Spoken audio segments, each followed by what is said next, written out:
வணக்கம்டா மாப்பிள்ள. இப்போ வந்து என்ன பண்ணிகிட்ருக்கிறேன்னா, மிகப்பெரிய வேலை செஞ்சிட்ருக்கிறேன். என்ன பண்ணிகிட்ருக்கிறேன்னா, பனங்கிழங்கு நோண்டிகிட்ருக்கிறேன். இதோ இங்கே தான் கொஞ்சம் போட்டுட்ருந்தோம். இதோ இதில் அது மட்டும் இல்லாத இது வந்து பார்த்திங்கன்னா எங்களுக்கு தெரிஞ்சவங்க போட்டிருக்கிறாங்க.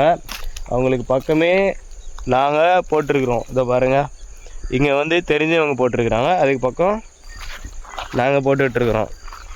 இது வந்து பொதுவாகவே என்னென்னத்துக்கு நல்லதுன்னு பார்த்திங்கன்னா, நோய் எதிர்ப்பு சக்தி, அது மட்டும் இல்லாத நீரிழிவு நோய், அது மட்டும் இல்லாத இரத்த சர்க்கரை அளவு அது எல்லாமே கம்மி பண்ணுதாம்மா. செரிமானத்துக்கு அதுக்கும் நல்லதாம்மா. இது சாப்பிட்டிங்கனாக்க அதனால தான் ஒரு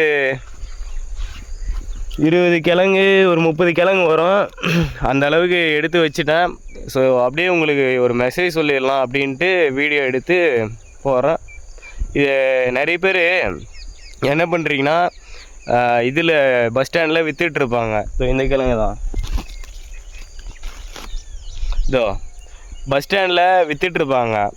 ஆனாக்கா நிறைய பேர் இது வாங்கி சாப்பிட மாட்டாங்க. இதெல்லாம் ஒரு கிழங்கா அப்படின்ட்டு போயிடுவீங்க. ஆனால் இதில் தான் முக்கியமாகவே நிறைய சக்தி இருக்குது. இந்த பிஸ்கெட் சாப்பிட்றது, அது சாப்பிட்றது, இது சாப்பிட்றது அதெல்லாம் விட்டுட்டு இதை சாப்பிட்டிங்கன்னா உடம்புக்கு ரொம்ப ரொம்ப நல்லது. உண்மையாகவே சொல்கிறேன். நீங்கள் யாரை வேணால் கேட்டு பாருங்கள், உடம்புக்கு வயசானவங்க எல்லாருமே இதை தான் சாப்பிடுவாங்க.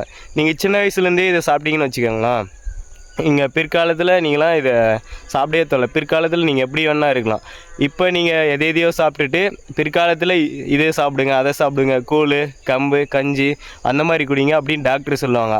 இப்போந்தே அதை கொஞ்சம் கொஞ்சமாக பயன்படுத்தினீங்கன்னா அப்புறமா அந்த தேவை இருக்காது இல்லையா? அப்புறம் பின்னாடி சர்க்கரை, அப்புறம் பிபி, அது இதுன்னு நிறைய உங்கள் உடலுக்கு ரொம்ப இது வந்துடும், பிரச்சனை வந்துடும்.